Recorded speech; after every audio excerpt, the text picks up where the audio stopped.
The Jags bounced back from their upset last week, taking down the Titans 34-14 at Everbank Stadium.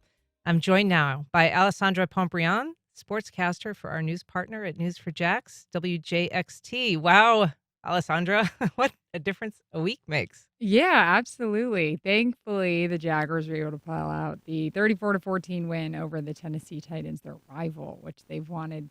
They wanted this win not only because it's a rivalry, but they needed to get back in the winning column after that very disappointing loss to the 49ers. But we're going to leave that in the rearview mirror.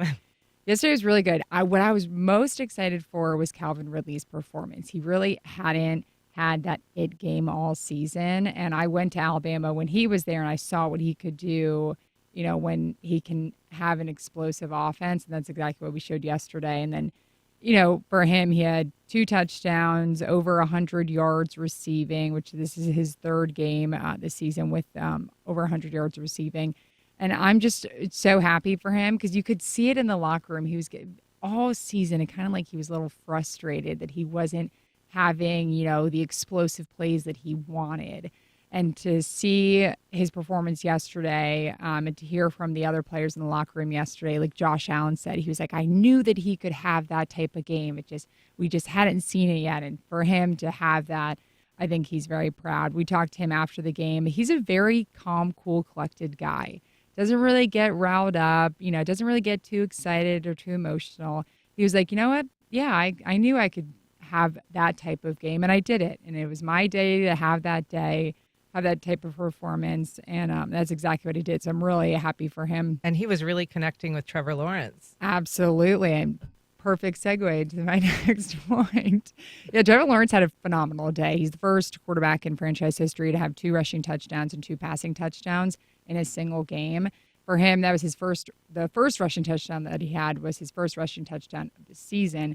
And for him, he's rehabbing from that knee injury still. All week, we didn't know if he was going to be able to be as mobile as he was in the beginning of the season before his injury. And I think we can all say that he definitely is progressing very nicely with that knee injury. It didn't even seem like he was injured yesterday. Yeah, and he was flushed out of the pocket quite a few times yesterday, and even scrambling, he was able to pick up a lot of yards. So great for him.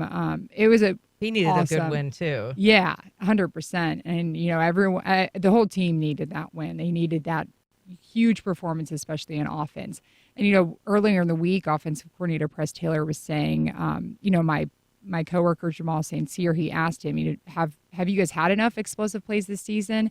And Press Taylor said, no, we haven't, and that's an issue. And yesterday they had, I calculated, 12 plays of 10 yards or more. Wow. And they hadn't really had that all season. Two turbocharged plays went for 34 yards, which is, huge, a huge pickup. And it was a total team effort. I asked Josh Allen if this was a complete win for him, and he said no. They were able to score twice, which one of those scores was a little iffy if maybe the refs helped them with that. I will be honest with that. That's my interpretation. But yeah, he said no, they scored twice, so of course it can't be a complete game. Now, I look at it as a complete game because even though they were able to score twice, it was they dominated in the game.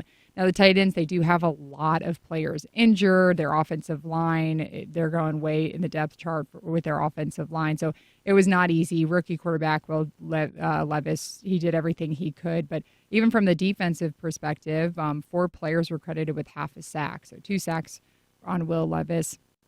Josh Allen, now he's only half a sack away from tying the second all-time in franchise history for number of sacks. So Hopefully he can do that against the Texans this Sunday. So let's talk about that. Yeah. What happens next week?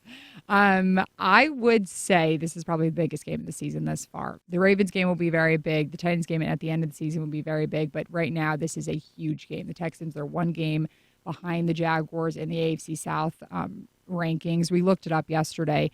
They have right now like a 59% chance to win the AFC South title. If they beat the Texans, that jumps up to 94%. Wow. The only way to get into the playoffs is to win the AFC South. And I think both the Texans and the Jaguars will get into the playoffs, but you'd rather have a higher seed, of course, because that, it's a little easier.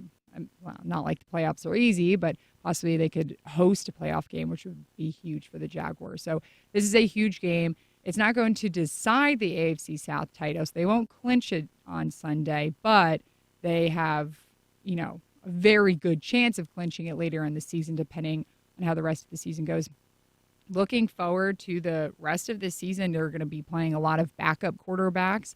Usually backup quarterbacks, the Jaguars are very good at disrupting and throwing off really the entire offense. So I think they'll be able to get probably 3 wins in a row. The Ravens here at home, that's going to be a very tough game. The Ravens are really good.